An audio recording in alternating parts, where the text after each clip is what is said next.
All right, today it's the Windone K2. It's another one of these moped style bikes. Let's put it together.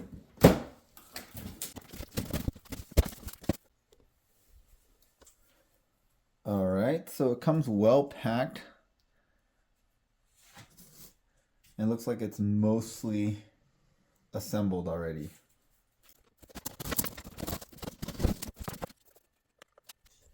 Okay, so this is a 48 volt, 13 amp hour. And what's cool is it's got a USB port here. So I think you can use this as a major power bank.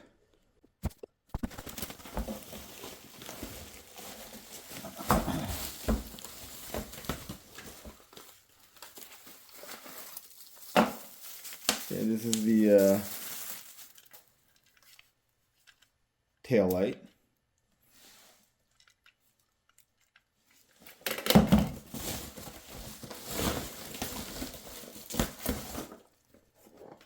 Small foot pump.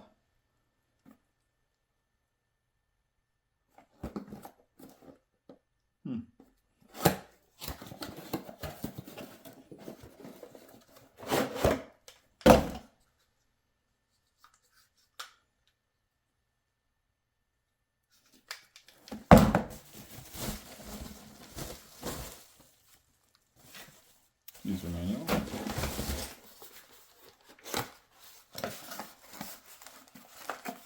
Charger.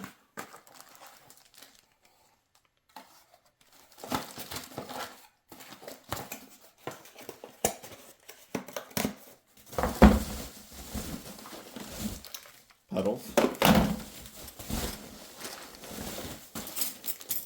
Tools.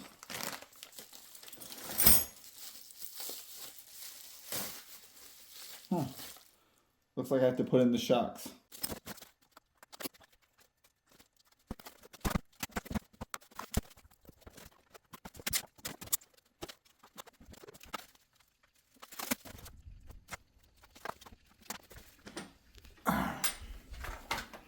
All right, so now we just unscrew this and put this handlebar on.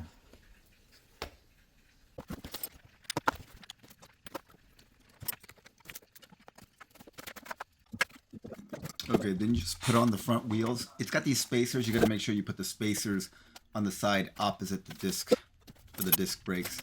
And then you put on these headlights. Headlights are actually pretty cool. Very large headlights. They look nice. And then this is the one part of this bike that I did not like, is that they make you put on the shocks for the seat. Okay, this is the pedal, so standard. You have to put the right on the right and the left on the left. And then you have to put this shock on here, which I don't know why they wouldn't put that in on the factory. I don't think it changes how it gets packed or anything. It's just an unnecessary step. So I wish they would have just installed that. Okay, here it is all put together. So what it has is it has a full twist throttle here, horn, and the standard 7-speed Shimano shifters. The screen, let me show you how to turn it on. There's a little power button down here. Hold that down, turns on. Okay, and then you can change right here. The pedal assist goes up to 5. Now, no matter what level you have it set at, if you use the twist throttle, it'll go all the way to 28 miles per hour. And then the horn is really loud. It has hydraulic brakes, which is really nice. And then this is one of the features I really like about it. These headlights are very bright and they have a sharp cutoff, like they have in LED headlights on a car. So that's very good. And here's my other favorite feature about this thing. It has pegs for passengers, and it's got like the long banana seat. If you guys are old enough, you remember when bikes used to have banana seats. It's kind of like that. So this is more of the moped design, like a Super 73. And I think this is popular with the kids. But this design makes it so you really just use this like a moped. It's very difficult to pedal efficiently. This seat is too wide and it rubs on your inner thigh. These are steel platform pedals. those are great. And you can see they're nice. You can see the rotors and the brake calipers, and the brakes work great. It has these mag wheels, so you don't ever have to worry about the wheels going out of true, and they're pretty strong. And then here's the pedal assist sensor. So pedal assist is what I find kind of annoying about all of these is the pedal assist is by, instead of by power, it's by speed. So it just gives you full power to a certain speed. What would be nicer is if it would give you a same amount of power, like a lesser amount of power, like 100 watts or 200 watts or 300 watts. But this one will give you the full like 700 watts of power up to a certain speed. So it's more like instead of a pedal assist, it's more of a speed assist, I guess, is a more accurate way of doing it. Here is the battery, and you can turn the battery on and off, and here's the charging port, and you can cover the charging port. You can check the charge level by pushing that button. You can see it's fully charged, and you can remove the you can remove it by putting a key there, and it has this USB thing. Now I checked it out, it charges extremely slowly, so it does work as a USB charging port, but it's very, very slow. Okay, let's take it out for a ride. Alright, so some quick specs about this. Again, it's a 750 watt peak, 500 watt nominal moped style e-bike. It uses 20 by 4 inch fat tires, top speed 28 miles per hour. And you can see this is a slight downhill. You can see the speedometer says 29 miles per hour. The battery pack is a 48 volt, 13 amp hour battery. And then it has 7 gears, like we talked about in the overview. It supposedly climbs a 20% grade. I highly doubt that. I took it up an 8% grade, which is a pretty steep grade. 8% grade is pretty steep grade. Maybe it's 20% if you're pedaling hard yourself, but the 8% grade it will climb an 8% grade by itself, but the speed kind of gets down to about 12 miles per hour. So I think it could, on e-power alone, it could do a 10, maybe 11, 12% grade. There's no way it's climbing a 20% grade with an adult on board.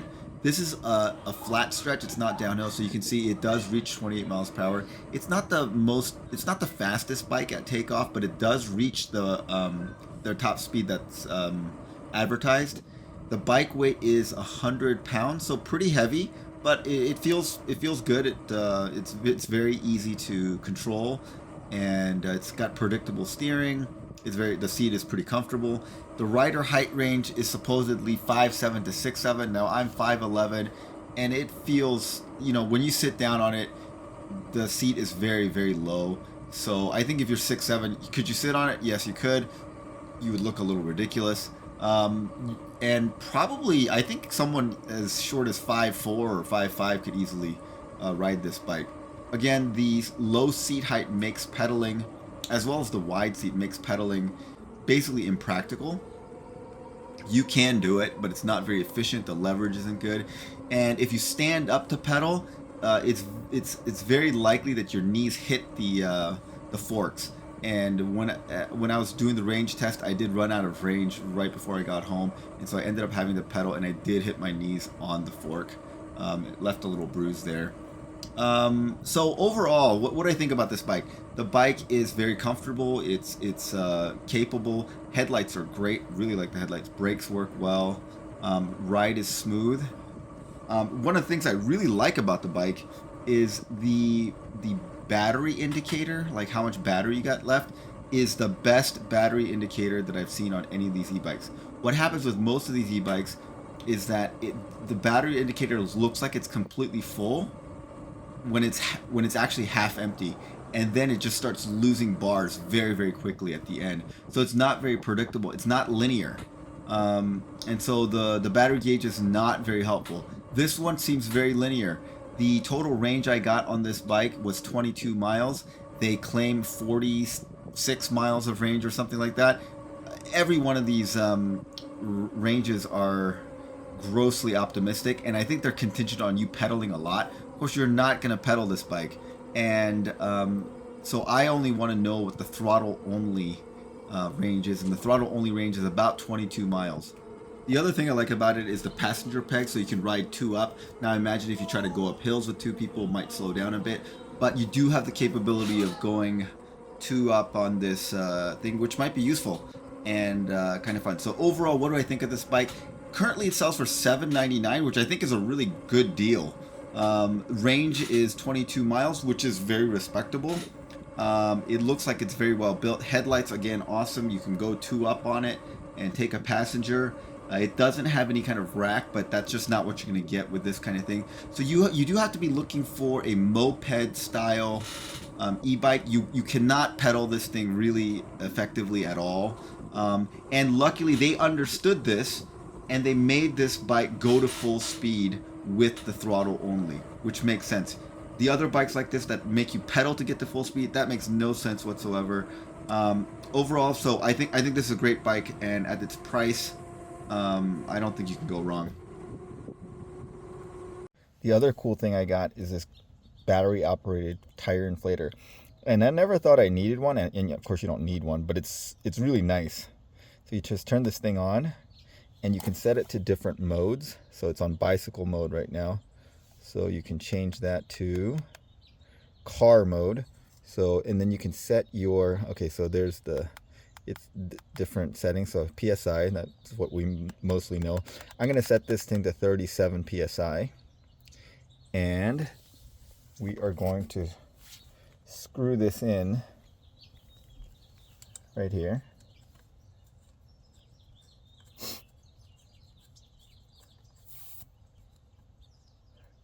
And you can see it's giving a readout of how many PSI there is. So I'm going to give it 38 PSI.